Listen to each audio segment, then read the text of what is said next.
Hi everybody. So this is literally like my third time recording this video, so bear with me. I'm trying to condense my thoughts and make them a little bit shorter. But yeah, my name is Sam and I am a cardiopulmonary tech for the United States Air Force. I am active duty and my AFSC is 4H0X1. So I'm currently in phase 2 at Keesler Air Force Base in Mississippi. And today I just wanted to talk to you guys about basic training and my experience and any like tips or, advice that I had for BMT. I went through basic training in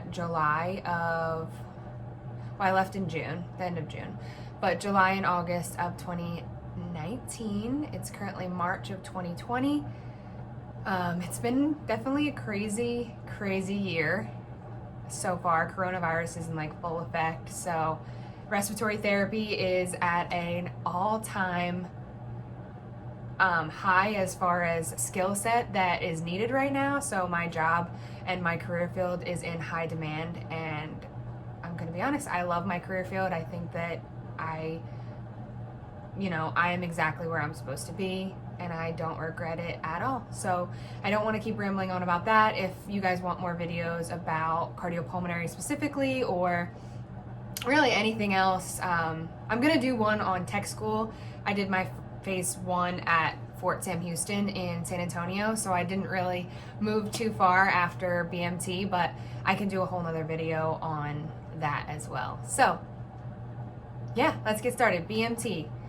So BMT, the experience overall I thought was really fun. I liked everything for the most part. I mean, some stuff was boring, and the classwork is classwork. You're not really going to get so much excitement from that, but overall the experience, like being away from your family and having that like social media break for so long and not having your phone attached to your hand, it was really honestly refreshing. Like at first I would, go to look for my phone all the time. Anytime that I would like sit down, you don't realize how much you go for your phone. So like we would go to like briefings or whatever, and I would go to get my phone out of my pocket or something. I'm like, oh, I don't have that. So that right off the bat was something that I actually really enjoyed, not having my phone and not having that like need to be connected. So I'll start from like the very beginning. So I get off the plane in San Antonio. We go down to luggage, and you kind of don't really know where you're going. There's not really any signs or anything that tells you like, oh, BMT trainees this way or whatever. You kind of just follow the herd. And once you get down to like the luggage area, you'll see like a bunch of chairs, and there'll be people there that are in uniform, and you kind of are like, yeah, that's where I'm supposed to be. So you go and you sit down there, and basically your experience begins, because you are told right off the bat to like turn off your phones, put them away, put your bag between your feet, and just kind of sit there quietly. You're not supposed to really be talking to the people next to you or, introducing yourself at all. Like that's just not the time. Just sit there quietly and wait for them to tell you what to do next. So probably my advice for that would be to text or call your relatives like as you're getting off the plane, because that's kind of the last time that you'll have the opportunity to like freely talk to them until you get to your dorm room the next day. And even then the phone call is like really short, and you only really get to call one person. So I called my mom, and then she connected my dad on a 3-way call, but like you're only going to probably be allowed to call one person, and they have you read off this paper that says, I'm safe, this is my address, don't send me packages, things like that. So it's very like matter of fact about what you can and can't say. It's not like, oh, I'm here, it's not that bad, and there's a million people around you talking as well, trying to talk to their family and get the address across the phone to their family as well. So like the actual room is really loud. So just keep that in mind. Like make sure that your family is expecting you to call the next day and be in a quiet area. That way they can hear you and be able to like get your information down quickly so that they can start to write you. So I would say you get on after you're seated in those chairs at the airport, you get on a bus, which then takes you to the PRC, which is a big auditorium building that is on Lackland Air Force Base, which you'll see again because you're going to have briefings there and you're going to have class there.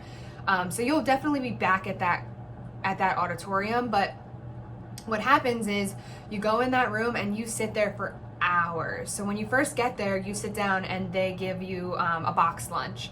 So they give you a box lunch and they tell you have 10 minutes to eat it. Well, mine was frozen. Mine was frozen, so I didn't really get to eat a bunch of it. There was a pack of Oreos in there that I got to eat, but other than that, that's really all I had from when I got off the plane to the next morning when you're given your first experience at the DFAC. So after you're given that boxed lunch, you're like hating your life because that's the first time you have to like scarf down food. So my best advice for that would be to eat before and bring a snack for the plane so that you can eat, like, you know, obviously the captain or whatever on the plane is going to be like, oh, we're touching down and whatever. Everyone's been on a flight usually. So we're touching down in 10 minutes or 15 minutes or whatever. I would say eat your snack. Or if you could bring a meal like a peanut butter and jelly or something, like that's what I wish I would have done because I didn't really eat prior. And then when I got there and I had to like scarf down this box lunch that was not good, I was definitely hungry until the next morning because you're sitting there for a couple hours after and you're awake. So normally you're sleeping, so your stomach is not hungry. But if you're awake, then obviously. So anyway, bring a snack, eat it on the plane. That way you don't have to worry about if your box lunch is frozen or not.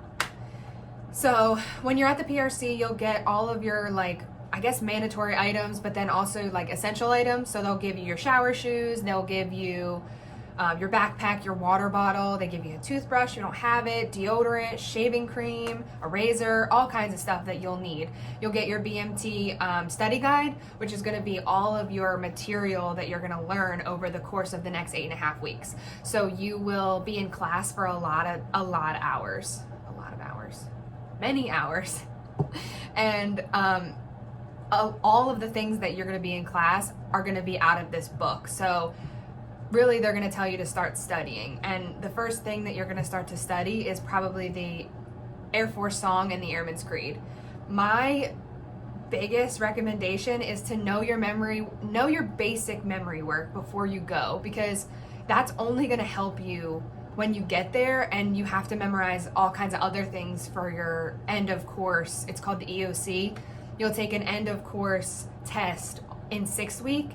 And it's about everything that you went over for the last 6 weeks. So I would say do some basic memory work before you go, and that way it just lightens your load. So for me, I would say the 4 biggest things that you should know before you go in to BMT is the Airman's Creed, the Air Force Song, the insignias for the Air Force rank, so what the ranks look like, and how to identify them and like what pay grade they are, and then the Air Force core values. So those are like the 4 big things that they will initially have you studying. So if you already know those things, then you're gonna be great because you're already ahead of the game.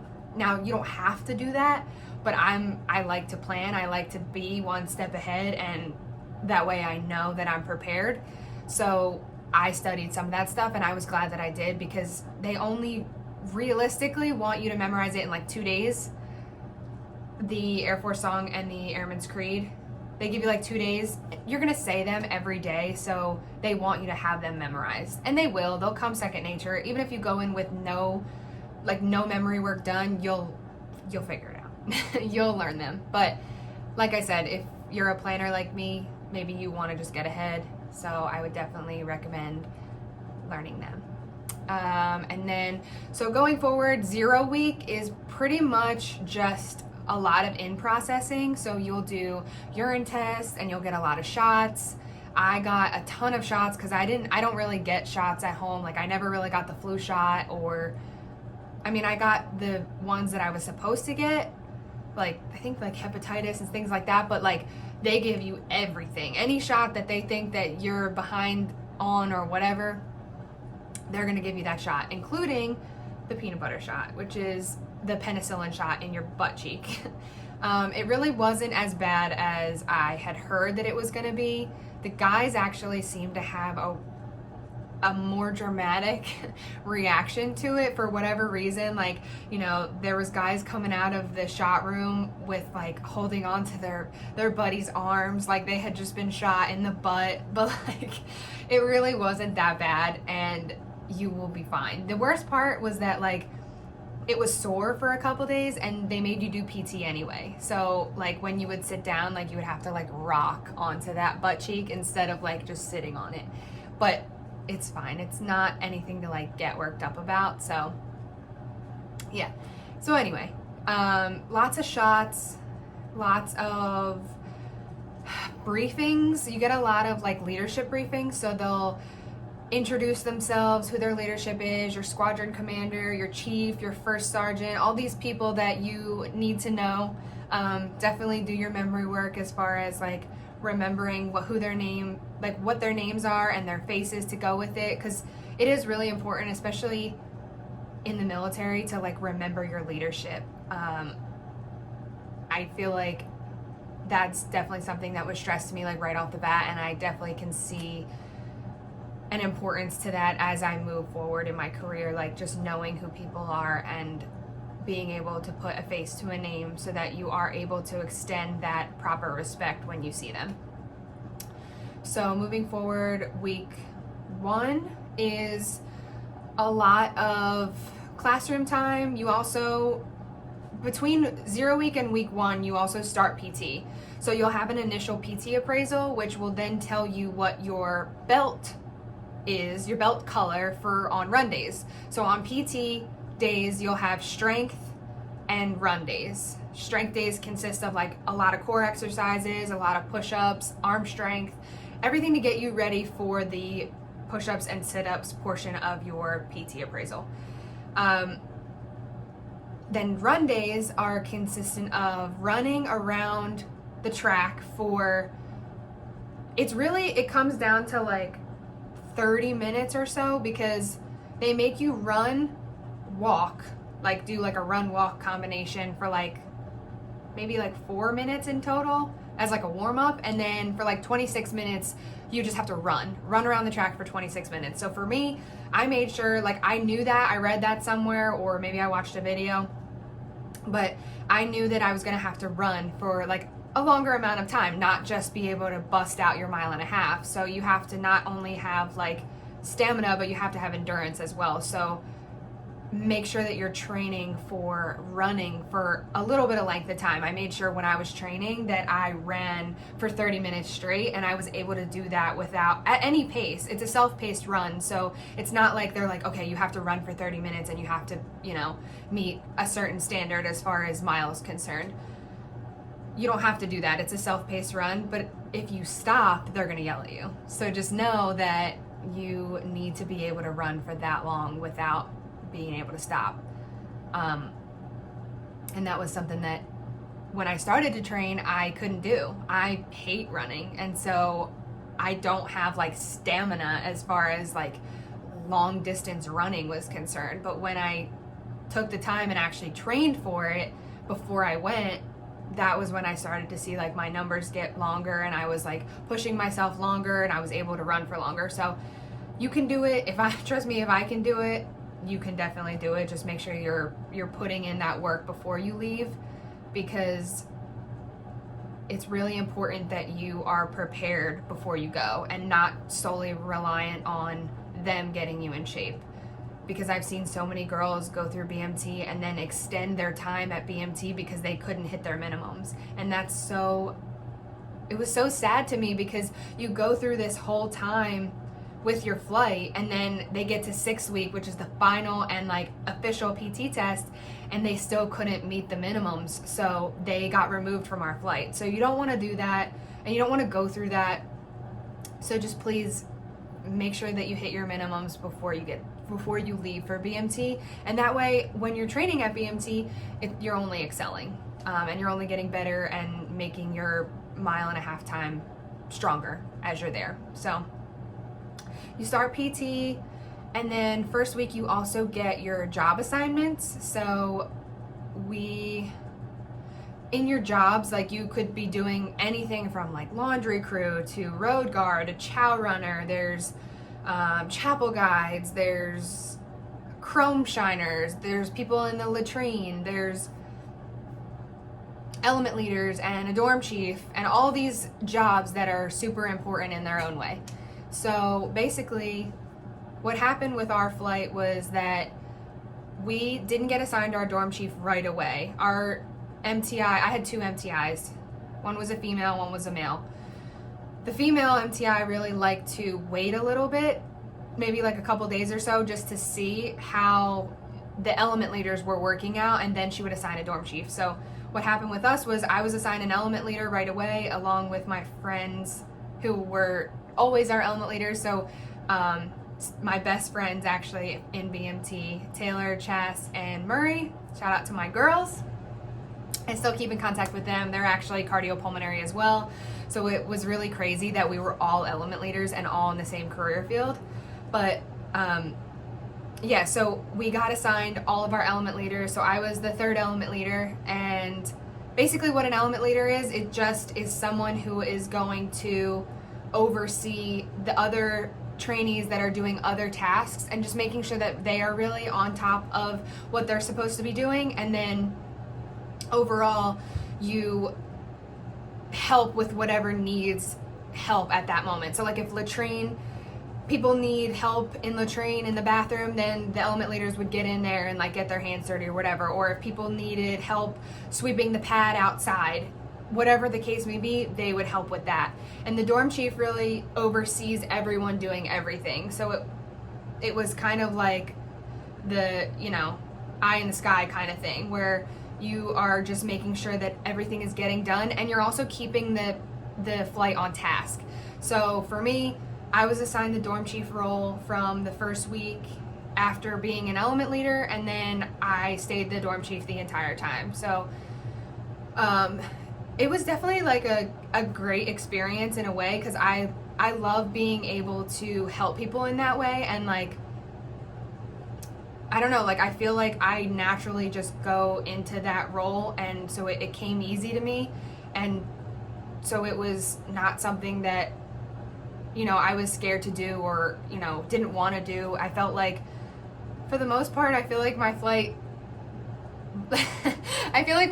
really did like me as far as the dorm chief's concerned. And I don't want to like be full of myself at all. I just go by like the feedback that I've gotten, and I still have a lot of girls that still keep in contact with me over social media.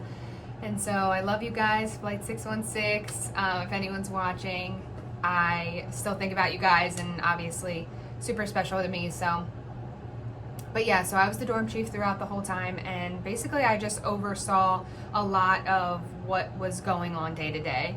And I made sure that everyone was on track as far as time's concerned, and like make sure that everyone was getting out of the dorm when we had places to be. And then answering any questions and trying to be the liaison between the MTI, and the flight.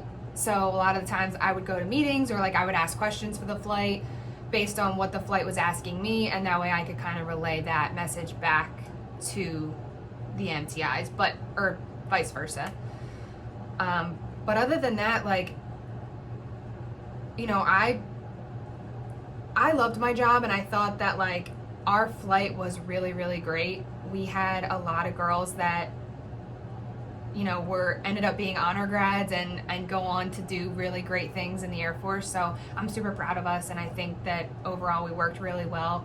I think that's one thing that I stress, is that whatever flight you end up in, just try and be positive and try to bring them together as much as possible, and don't let people tear you guys apart, because the whole point of everyone having a job and getting assigned a job in the first week is that you're all supposed to feel like you are no longer one person anymore, and that you have to think about the team you have to all come together and work hard as a team to accomplish the mission, which is obviously the greater goal, whatever that may be.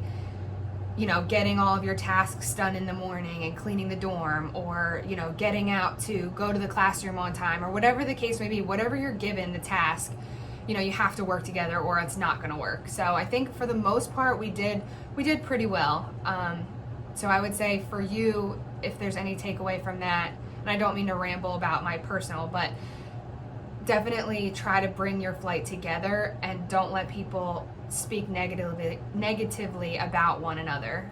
Just try and be as positive as possible, because it is a stressful environment and people will start like bickering and snapping at each other, and you know, it's very close quarters, especially if you're not used to living that close on top of other people. So if you're someone that likes their space and likes their alone time, it's going to be real challenging for you. So just keep that in mind for people that are around you, and to be respectful to one another and their space.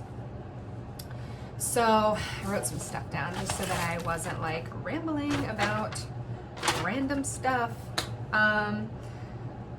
Also, something to know before you go is your reporting statement. So your reporting statement is something that you're going to always say to the MTI before you speak. It does get a little bit redundant towards the end of your time, but at the end of the day, like, that's the way that they want you to address them, and so because of that, that's the way you're going to do it. Just know your reporting statement before you go. So what your reporting statement looks like is basically, sir or ma'am, whoever you're addressing, whatever their gender is, trainee blank, which is your last name, reports as ordered. So for me, it was sir, ma'am, trainee Clark reports as ordered. That was, you know, my reporting statement, and yours will be, you know, whatever your last name is. So know that, because when you get flustered and, you know, the MTI is screaming at you or whatever, and you have to respond back to them, if you respond to them without starting with your reporting statement, you're going to get screamed at even longer. So just know your reporting statement going in, and that way you are ahead of the game. Like I said, I'm all about trying to prepare you guys to just be the best trainees that you can be. So know your reporting statement. Let's see, what else?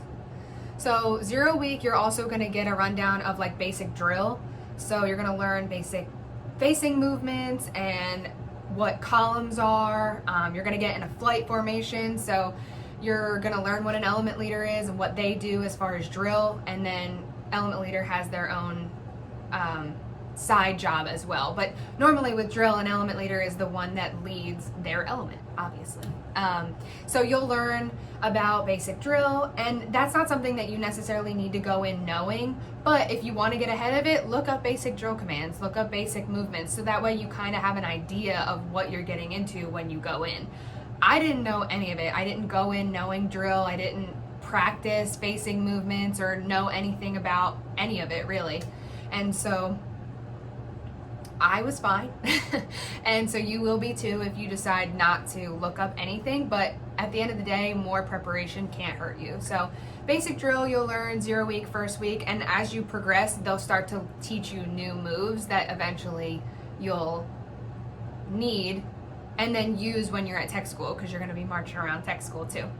So definitely pay attention, try to get good at them, because when you're in tech school, you're going to be calling the commands and you're going to be the one leading your flight, or, you know, doing the facing movements or whatever. So just pay attention and try to,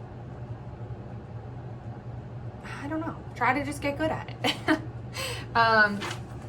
So yeah, so then you have your PT appraisal first week, and you will be given your belts for run days. And so like I was saying before I even got on this tangent, I'm sorry, about your belts. So your belts are assigned from red, yellow, green, and blue based on what your run time is from your initial PT appraisal week 1.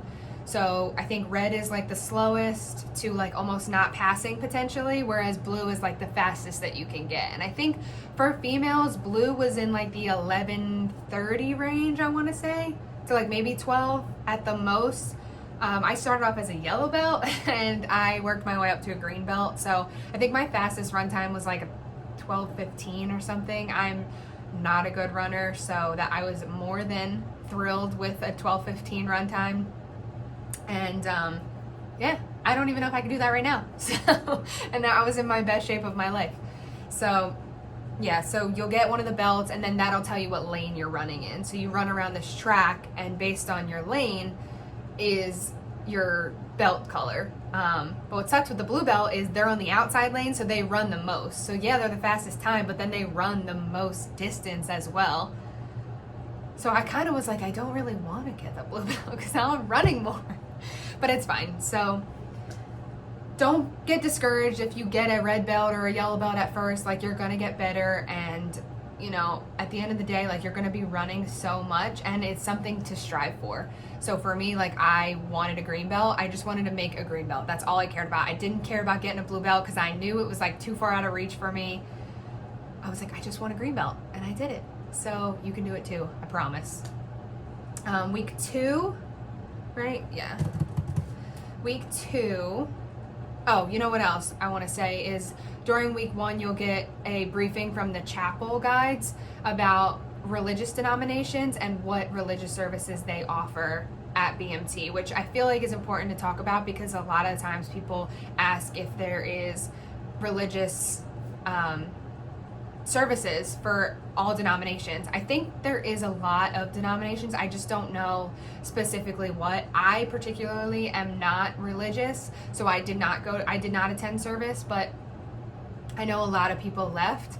That was actually my favorite time, was on Sunday, because I felt like I was able to just kind of relax, and like people weren't like calling my name every 5 seconds, so that was nice.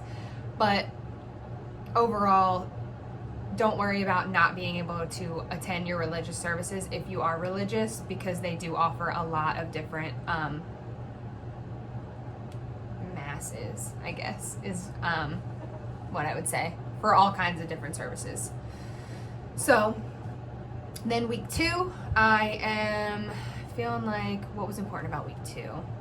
It was career counseling. So anybody that went in open, so open general, open mechanic, open electric, and open admin, anybody that went in open would get a list of what jobs the Air Force was hiring for, and then based on that and then their ASVAB score, they would be able to create their own list, and then they would ship it off to wherever, they would hand it in, I guess, and then they would wait until like almost the last week. I feel like a lot of people didn't know what their job was going to be until the 8th week of training, which to me is like so scary to think about, because I am a little bit older coming into it, so I felt like I didn't want to go in and play roulette with the system. Like, I didn't want to get stuck with a job that I felt like I didn't want to do for 4 years. So I booked my career field out with a recruiter, because my career field needs college prerequisites to be able to even get in. So you wouldn't ever book cardiopulmonary open general. And that was kind of something that I wasn't necessarily informed of when I was talking to my recruiter initially, and not because he was being or he was lying in any way. It's just that I don't think that there's a lot of information on my career field to be able to give me that. So just for anyone who's interested in cardiopulmonary, just know that you can't book that through an open general contract. You have to book it through a recruiter, because you have to be able to qualify for it before you even book it. So I would definitely say, if anyone's interested, ask your recruiter. I love my career field. To me, it's the best medical job as far as, you know, what you can enlist as. And so I would definitely look into it. And I could do another video on cardiopulmonary specifically if anyone, or if there is enough people that want to know about it. But yeah, so moving forward, you get your list together for people that are open, and then you send them off so that they can look at what, you know, jobs you're interested in, and then hopefully book you your top job. A lot of people got what they had put their number 1 job as. Now, I'm not saying that that's always going to be the case, but for my flight specifically, a lot of people got what was on their list first. So that was actually good, because people were happy with their results when they got it back 8th week. But as far as everything else like during that time period, you're in a lot of classes. So you'll do classroom work for hours each week.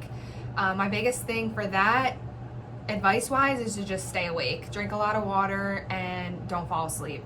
You know, their whole thing is, we know that you're tired, we know that you're up early, and we know you just ate or whatever the case may be, but do not fall asleep, because it looks way worse if you're falling asleep, and it looks more disrespectful if you can't just stand up rather than falling asleep on them. So just make sure you're keeping that in mind and trying to be respectful to the instructor as well. But yeah, you'll learn about a whole bunch of stuff like cyber awareness. You'll learn about social media policy. You'll learn about dress and appearance. You'll learn about nutrition, weapons, the LOAC, UCMJ, all these things that are pertaining to military, because I'll be the first to say, like, military lingo is like a foreign language. When I first started, I had no idea what all these acronyms meant. Like, I just was so lost. Like, I didn't know what BAH was, which is like basic allowance for housing, things like that, you know, you hear acronyms and you realize more so how much you've learned when you talk to your family afterwards. Because I'll always tell my dad or my mom, like, oh, I'm going to the DFAC, and they're like, the what? I'm like, the dining facility. And they're like, oh. And I've probably told them like 8 times, but they don't remember. But yeah, so military lingo is like a lingo in itself. So give yourself a little bit of like grace as far as not knowing everything right off the bat. Like, it's okay that you don't come in with all the knowledge, because they're going to teach you a ton of stuff. So week 3, where is week 3? Over here. Okay. Week 3 is like second clothing issue. You get another pair of boots, which you'll then figure out you need for Beast, because when you do the rope swing at Beast, it's over a pool. And if you get submerged by the rope swing, then your boots are going to be underwater. So you need that second pair of boots. Plus they're steel toe, so I think a lot of jobs that are in the flight line require steel toe boots, and like fire protection, things like that. I think like civil engineering, anybody that you're going to be working with your hands, you're going to need those steel toes, so they provide them for you, which is nice. You'll have week 3, you get your next PT appraisal. So after week 1's appraisal, you get your next one on week 3, which doesn't really do a whole lot as far as your official PT test, but it'll allow you to get the next color belt. So if you're a red belt working for a yellow, or if you're a yellow working for a green, or maybe you're a yellow working a blue, like, who knows, but you'll get your next appraisal on 3rd week, and you'll be able to hopefully get a higher color belt. What else?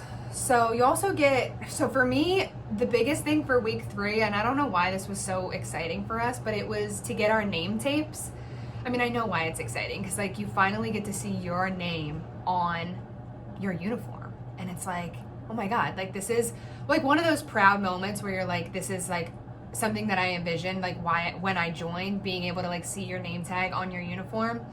So that was like a really cool experience. But now I don't know how they do it, because when I went in, we wore ABUs, the Airman Battle Uniform. And so the trainees that are in right now are getting OCPs for the uniform, which is the Army uniform. And they're Velcro. So I don't know if maybe they give them their name tapes right away. But, you know, that was something that when I went through, it was something that you looked forward to on 3rd week, because you're like, oh my God, I finally get my name tape across my chest. So that was really a really cool moment, at least for me it was. But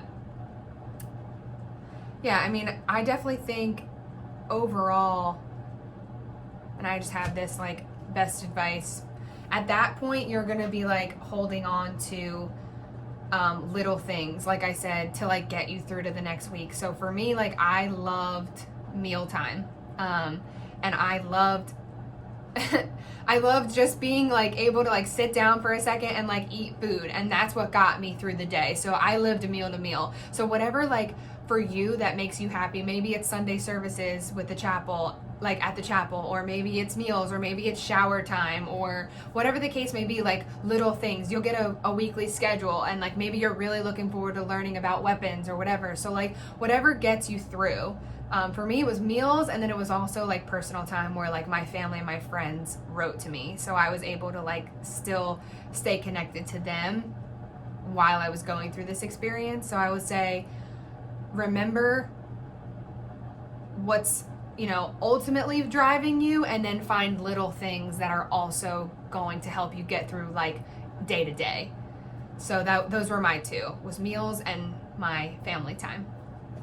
So week 4, the most important thing I think was base liberty, which if you're not familiar with that, it's basically when the MTIs say, okay, you get a certain amount of hours to go to the BX, and you guys are not free, but you have more liberty to eat there. Like you can eat dinner there. So there's like Popeyes, Subway, there's a Taco Bell, there's just junk, like just crap that you want to eat because you haven't eaten like that in so long.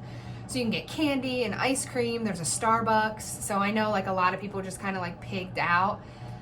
Just be careful with pigging out, because your body's not used to you eating like that. So it'll catch up to you.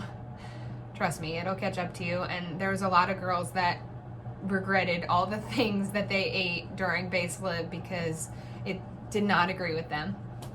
So you get base lib, but what's nice is that you get to call home. If you wait in the phone line, you get to call home and use the payphone. So for me, my parents sent me away with a call card. So bring a call card with you and you can use it at the payphone, which is great because during like base lib, I got to hear my mom's voice and she connected my dad, and so we all got to talk. So in week 4, I was able to get a phone call early, kind of, because they'll give you another phone call and an opportunity to call home, but it's more so like when they need your parents to know things. So like you'll get a chance to call home when they want to give you graduation information, things like that, but you don't get to like really like talk too much. I got to call my mom, and then I got to call my best friend, so I was able to talk to them for like a brief second. But yeah, bring a call card for base lib. And I would say get to the BX first and early and get in that line for the phone. That way, if that's your priority. That was my priority. I didn't really care about eating like greasy food. So I'd rather like talk to my parents or talk to my best friend or whatever. So I would say that was probably the best part of week 4 and probably the most memorable. Again, it was a lot of classroom work, a lot of drill, so a lot of us just practicing. I practiced a lot my dorm chief routine, which was like dorm chief routine. I didn't have like a dance routine. I had certain things that I had to do for graduation as far as like giving my flight commands. So we would constantly like practice that so that I was ready when it came time to graduation. So week 5 was important because you take your flight photos and you take your individual photos in your blues. So you'll get all dressed up and you'll get your headshots taken with your shark fin on. And that's the one that like they basically send to your family and is like, do you want to purchase buttons or whatever? Tell your family don't buy the buttons. They're so expensive. You're never going to use them, like maybe one time at your graduation, and then they'll sit in a drawer. Don't waste your money on buttons. But ladies, I will say, this is for you, they do give you time, like 15 minutes or so, to put makeup on.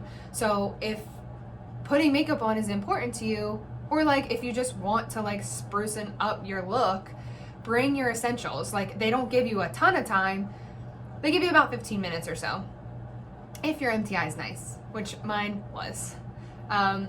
So he gave us about 15 minutes to like put on our makeup. So I think I put like eyebrows, eyelashes, or I didn't put eyelashes, but I put mascara, and then I put like a little bit of highlighter on and lipstick because my skin was so good. I'm telling you, it was so good in BMT because I was drinking so much water, and I'm such like a skincare fanatic. I am obsessed with all kinds of skincare, and maybe that it's eventually something that I would do a video on, but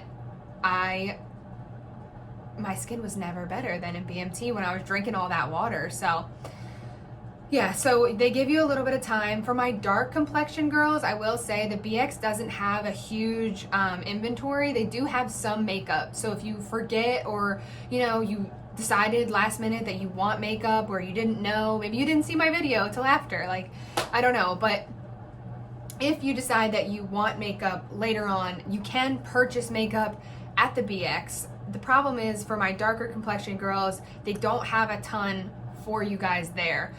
They don't really have a ton for me either, but they definitely have a bigger selection for girls that are pale than girls that have that really rich color to their skin. So, like, I know my girl Taylor, she's a black girl, and she couldn't find anything close to like what would complement her skin tone. So just know that if you want to have things that match, just bring them, if you want your Fenty or whatever, bring them from home, because you won't be able to match that at anything they have at the BX.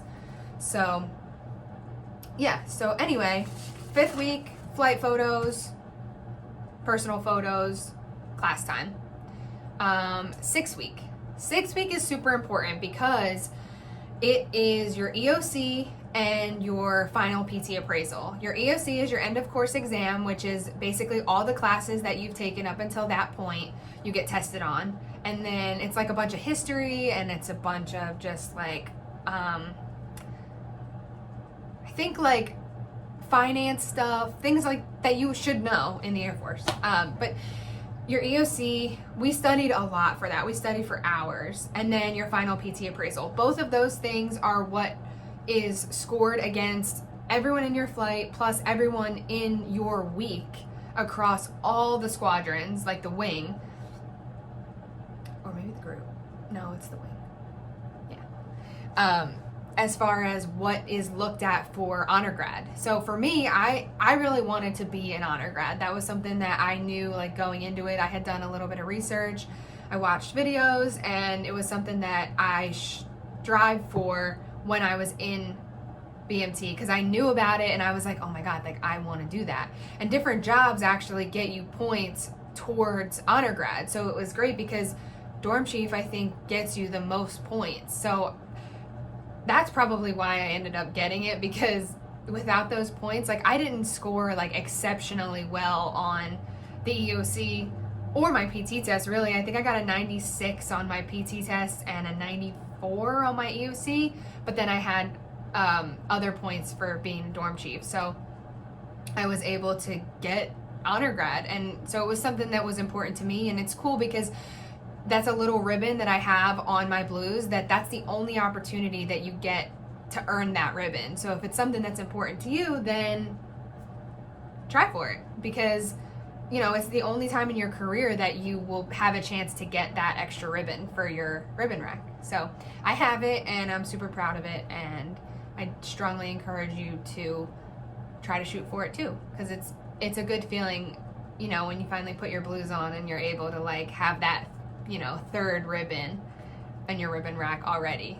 So, but yeah, so then you take your EOC and then you take your final PT test. Your final PT test is actually your official PT test, so you will then be scored for like how you're going to do operationally in your 6th week. So I got a 96. Anything over a 90, you don't have to test twice a year. You only have to test once a year. So now, because I tested and I got it over a 90, I don't have to take another PT test for another year. And that was important to me because I hate running. So I was just like, I am going to do so good on this test so that I don't have to run for another year. Well, no, they don't. Because once you get to tech school, you do like PT appraisals. So like you have to maintain a passing score in order for you to keep your like privileges, basically. So you don't just get out of it because you got 100 or above a 90, so don't let that fool you. But for me, I was like, okay, well, at least my official PT test looks good, and that's really all that mattered.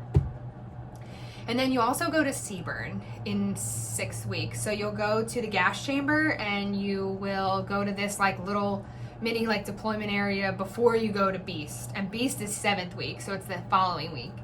So CBRN, let's just talk about this briefly.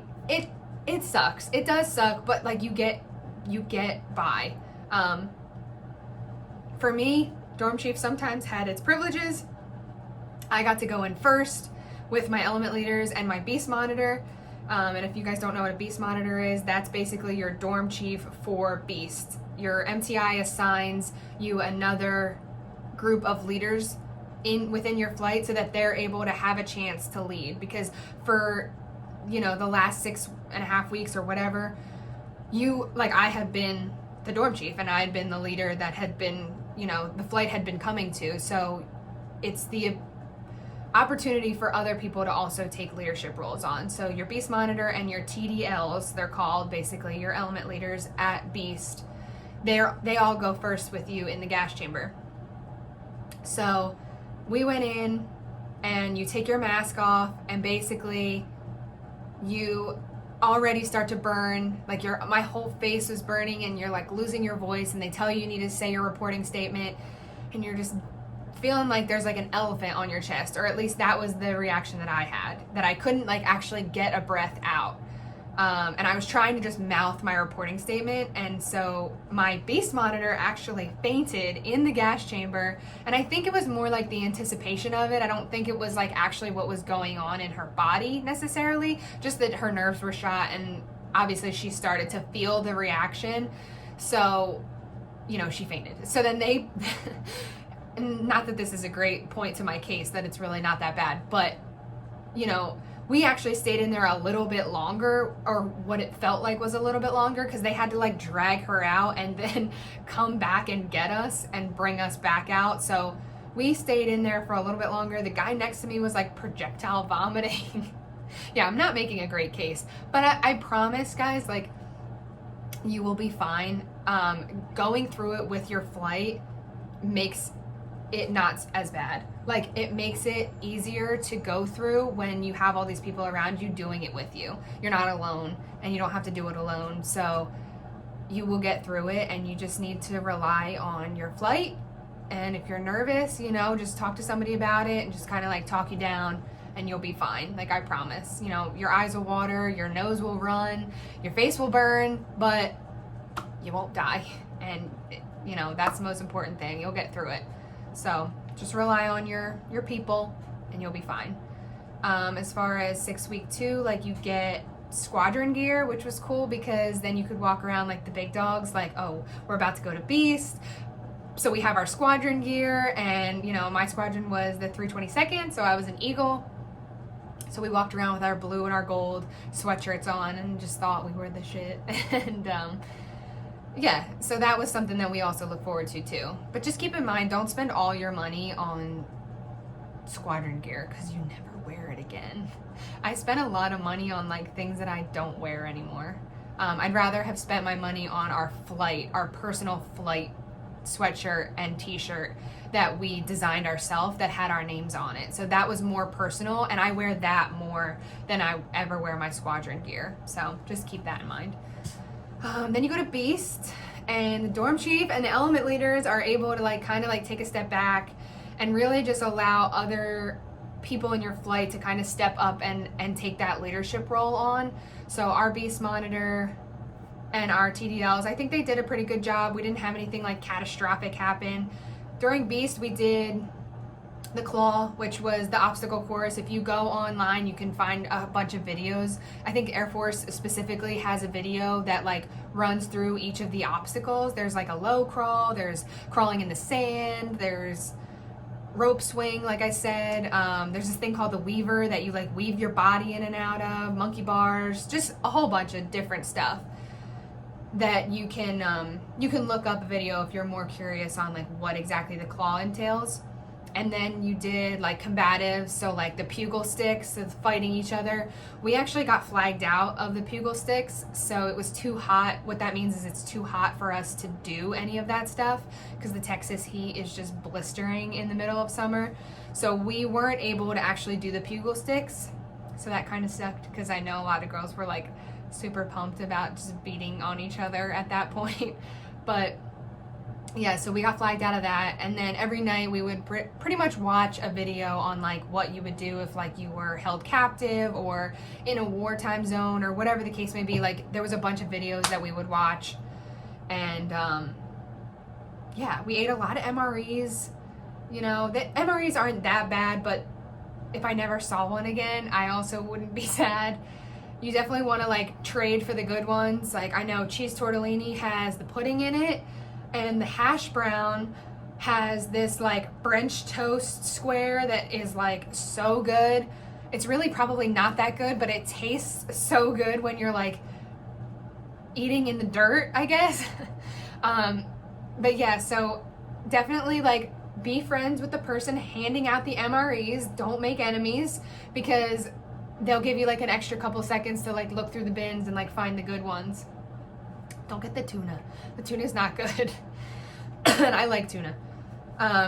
So yeah, Beast Week. And then other than that, like it was a lot of like learning about what would happen if like there was an airstrike or a chemical warfare or anything like that. So all about deployment, really what you would do.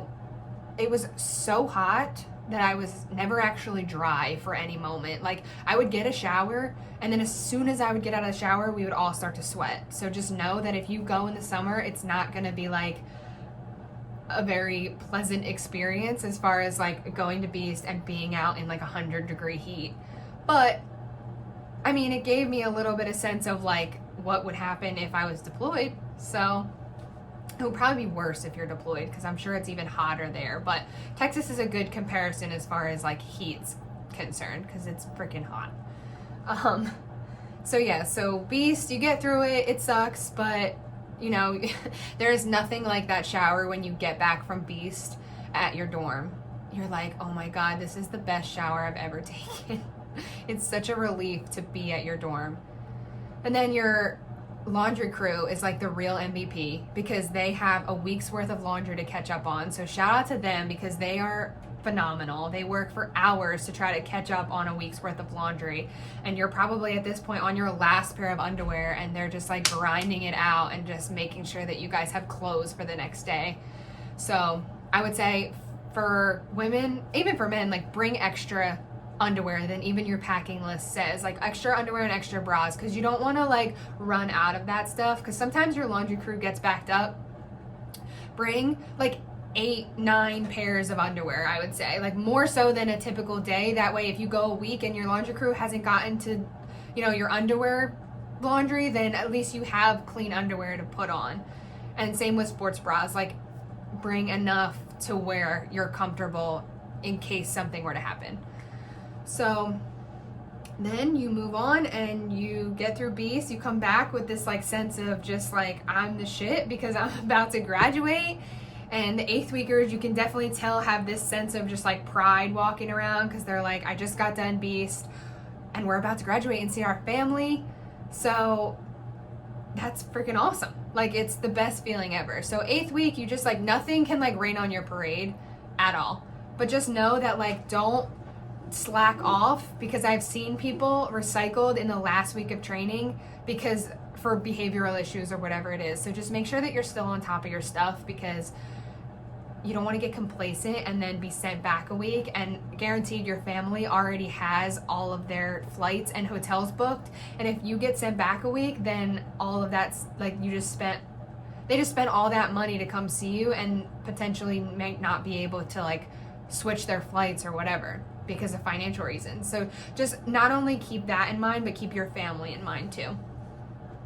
But yeah, so then Thursday comes around and it's the coin ceremony and the airman's run. So the airman's run is like around the PRC, which is that building that you come to, which is, it's weird because it's the first building you see and kind of like the last building you see as well. So you run around the PRC outside area, and your family's cheering for you, and everyone has signs and they have squadron colored gear, and it's so fun to like see them. And obviously like you're still dying a little bit because you're running, so you're waving, but they tell you not to wave, so like you're trying to just like nod your head like, yes, I see you, and when I'm done with the retreat ceremony later, then I can like talk to you. But they don't want you waving or anything. But just know, like, tell your family like you will see them. Most of the time you will see them, and like you really can't acknowledge them. So, but it is fun to see them for the first time, because it's the first time you see their face. And like my mom started to cry. I was like, oh my God, please, I'm gonna start to cry already. But And then you go home, you hurry up and go home, and they make you like down 2 Gatorades and a protein bar, and you like hurry up and shove that in your face, and you're so excited, and you go upstairs and you get your shower and you put on your makeup or whatever, because you're allowed to wear makeup, but it really doesn't matter because it's freaking Texas in the summer, so you just melt off anyway, so don't even worry about it. And you go and you have the retreat ceremony, and that's really like the most emotional ceremony in my opinion, because that's the one they play like you're proud to be an American, you're in your uniform, like you know that your family's looking at you for the first time, and you really just have this like sense of like pride that you completed something that was challenging and you finally like did it, and you know you're there at that finish line and you're just like, wow, like this is incredible. So I was really fortunate that, you know, I was the dorm chief in my opinion, because I was able to like have this sense of participation in the retreat. So I gave my flight facing movements and kind of like get them situated as far as like the drill commands, and then I also was able to like carry the coins for my MTI. So when he was walking around with the coins, I was able to like see everyone's face as they were getting their coin. And so that was really a fun like moment for me to like share in that experience with my flight, because you know I had seen everyone struggle up until that point, and to be able to share in their like almost like sense of relief and sense of accomplishment was just like a really special thing for me. So I loved being able to be their dorm chief and to share in that experience with them. And then my favorite moment obviously was when at the end I got my coin and my TI was like, I'm proud of you and you did so good, and you know let's close this thing out. And he just basically gave me that like quick like praise, and that was like meant so much to me because he was just the best TI. Like if anyone had Master Sergeant Wester, you know that that man is an angel on earth, and he was just the greatest thing. And I probably will remember him my entire career, and probably my whole life, because at that point he's made such an impact on me. And I hope that like I one day like I would love to be a TI and hopefully can lead like he did. So yeah, so then the next day you do the parade, which is in your blues. So it's the more traditional ceremony, which is still great. It feels good to like walk across the parade grounds and know like that's it, like that's your ceremony, you did it. Yeah, and then you're able to like be with your family for that rest of that time. So Friday you get to go on your town pass and you get to leave and do whatever, and then Saturday is also town pass. You get to go all day and be on the town if you want to go to the Riverwalk or you want to go to Six Flags or whatever. My parents had an Airbnb, so like honestly I just wanted to relax a lot of the time. We went to like the mall. There's like an outside mall, which is really, really nice. And then Sunday, actually, honor grads were given the opportunity to have another town pass. So unless you win honor grad or Warhawk, which is like the top PT, or a squadron or group award, which you will learn more when you get there, but if you don't win an award, then you have to stay on base on Sunday, which stinks. I really do think that like they should start to let people, I mean, this what do they care what I think, but I really do, like it was such a special day because I was able to spend just that much more time with my family, and like we were able to just relax and just hang out at the Airbnb in the air conditioning. I got changed out of my blues and like put comfy clothes on. Don't tell anybody because I don't think you're allowed to do that, but I mean they know you do that. So yeah, I mean it was just such a good weekend, and it was so needed after like the 8.5 weeks of just being in the heat and going through BMT to like spend that time with your family. So overall, I would say my BMT experience was honestly really great. I wouldn't have traded my flight for anything. I know that I had a lot of really awesome girls in my flight, and you know, some I keep in contact with and some, you know, I haven't been able to keep in contact with, and that's okay, but you share something with these girls that no one really understands besides you guys. So you will have this bond with them that you can't really explain because, you know, otherwise people haven't gone through it. So you definitely build some friendships that, you know, hopefully will last a lifetime. I know some of my girls I still keep in contact with, and I don't ever see like, you know, me not having them in my life. So it really is special, and I would definitely recommend doing it. If anyone thinks that they want to do it, like, do your research, be prepared, you know, go into the recruiter with like a sense of like, you know, you're not going to be talked to, or like you're not going to be treated a certain way. Like, make sure that you go into the recruiter knowing what you want and being stern about that, but then also being flexible. You know, like for me, I didn't want to go in open general. I didn't want to do that, so we just booked my career out in the field, and that way I felt a sense of comfort knowing like this is what I'm going to be doing. If you're, you know, maybe you're 18 and you're like, I just want to get out of the house, I want a new experience, and I don't really care what I do for the Air Force, I just want to go. Well, then that's great. Do it. Like, I totally recommend that. I'm just saying I could never do it because I have anxiety and I just would freak out. I feel like if I didn't know what I was doing for 8.5 weeks and then I just rolled the dice. But some people it works out for great. And so if you're, you know, if you're in that position, then do it. If that's the opportunity that's given and they say, you know, this is all we have for you and you want to leave, take it if that's what you want to do. But just be prepared, you know, do some memory work, look over some of the things that I said, and, you know, really rely on, you know, your family and your support system too to like get you through it. So like I would always tell my girls, like, you wear 2 families on your chest. You wear your Air Force family and you wear your name from your family back home. So, you know, when your family back home isn't there during BMT, rely on your Air Force family, because you're going to start to have to do that when you're in states that you don't know, or you're deployed somewhere and you only have your Air Force family. So really just rely on your support system and, you know, be prepared.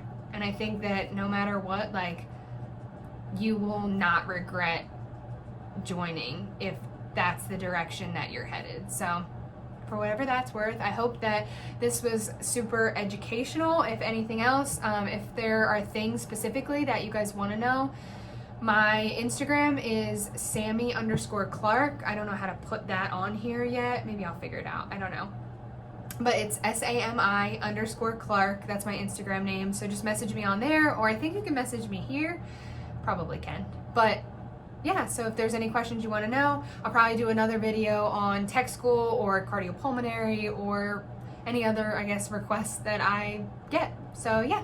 All right, guys. See ya.